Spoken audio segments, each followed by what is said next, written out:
नमस्कार दोस्तों, आर की सीरीज में आपका स्वागत है। आज हम लोग सामान्य हिंदी के पर्यायवाची शब्द को पढ़ेंगे। तो आइए वीडियो को शुरू करते हैं। इसका पहला शब्द है शिष्ट। शिष्ट का पर्यायवाची शब्द नहीं है, यानी कि इसमें से कौन शिष्ट का अर्थ नहीं हो सकता है। तो इसका पहला ऑप्शन है ए सभ्य, बी सुसंस्कृत, सी आदरणीय और डी विनीत। तो सभ्य का अर्थ भी है शिष्ट, सुसंस्कृत का अर्थ है शिष्ट और विनीत का भी अर्थ है शिष्ट। इसमें से सिर्फ आंसर इसका ये नहीं होगा आदरणीय। इसका अर्थ होता है किसी का आदर करना। इसका अर्थ होता है किसी का आदर करना। तो इसका सही आंसर हो जाएगा सी, आदरणीय। अगला प्रश्न है इसका दूसरा, अमृत किसका पर्याय है। तो इसके ऑप्शन है ए अमी, बी पयोधी, सी अर्क और डी नीर। तो इसका सही आंसर हो जाएगा ए। इसका सही आंसर हो जाएगा नीर का मतलब होता है पानी, जल,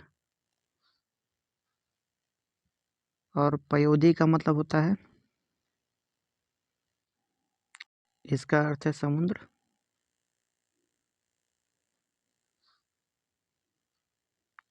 और इसका अर्थ है पौधा।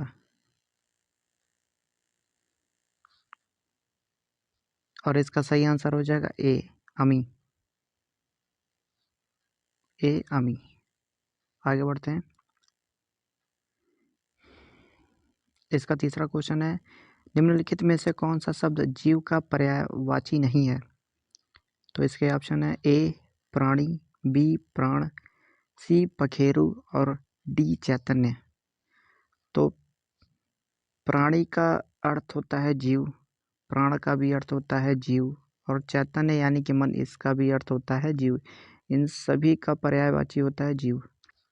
जो इसका पर्यायवाची नहीं है वो है सी, आंसर सी पखेरु। आप देख लेते पखेरु का मतलब क्या होता है। तो पखेरु का मतलब होता है पक्षी। पखेरु का मतलब होता है पक्षी, खग, बिहग, पखेरु, नभचर। आगे बढ़ते हैं। चौथा क्वेश्चन है इसका, निम्नलिखित में से कौन सा शब्द दिनांक का पर्यायवाची नहीं है। ए तारीख, बी अंक, सी तिथि और डी मिति। तो तारीख का अर्थ होता है दिनांक, तिथि का भी अर्थ होता है दिनांक, और मिति का भी अर्थ पर्यायवाची होता है दिनांक। तो इसका सही आंसर हो जाएगा बी अंक। अंक यानी कि संख्या। इसका एक और मतलब है भाग्य। आगे बढ़ते हैं। जैसे कि इसमें आप लोग को मैं बता दूं, अंक का संख्या, गोद, भाग्य और चिन्ह, ये आप लोग को याद रखना है। आगे बढ़ते हैं। अगला प्रश्न है इसका, कामदेव पर्यायवाची है, अब किसका है। इसके ऑप्शन है ए मोहन, बी मदन, सी सोम और डी सचिपति। तो इसका सही आंसर हो जाएगा,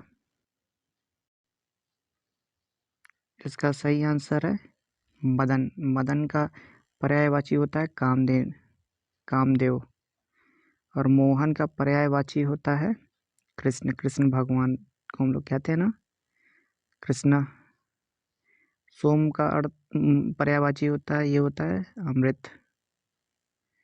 और सचिपति का पर्यायवाची होता है इंद्र।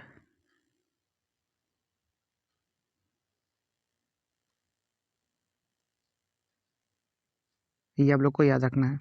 आगे बढ़ते हैं। छठवां क्वेश्चन है इसका, कौन सा बिजली का पर्याय है। तो इसके ऑप्शन है ए सरवरी, बी तन्या, सी रमणी और डी दामिनी। तो इसका सही आंसर हो जाएगा डी दामनी। अब इसमें ये देख लेते हैं कि बाकियों का भी क्या पर्यायवाची है।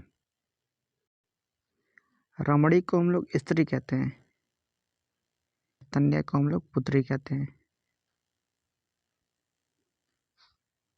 आगे बढ़ते हैं। अगला प्रश्न है इसका, ध्वज का पर्यायवाची नहीं है।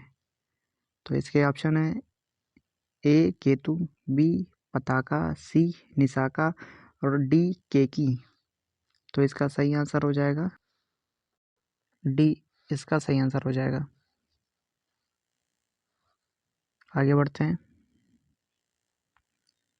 अगला प्रश्न है इसका, वृक्ष शब्द का पर्यायवाची है। इसके ऑप्शन है ए प्रसून, बी पादप, सी किंकर और डी हेम। तो इसका सही आंसर हो जाएगा बी पादप। इसी को हम लोग वृक्ष कहते हैं, इसका जो पर्यायवाची है वो है वृक्ष।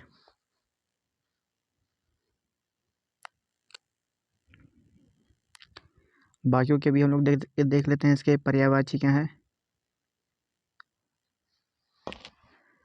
सोना, हेम को हम लोग सोना कहते हैं, प्रसून को हम लोग पुष्प कहते हैं और किंकर को हम लोग दास कहते हैं, और वृक्ष को हम लोग पादप, पेड़, रुख, अगम, गाछ। गाछ यानी ये गांव में बोला जाता है, गांव में बोला जाता है, काफ़ी ज़्यादा प्रचलित है ये शब्द, जो दादी दादा हम लोग बोला करते थे वो।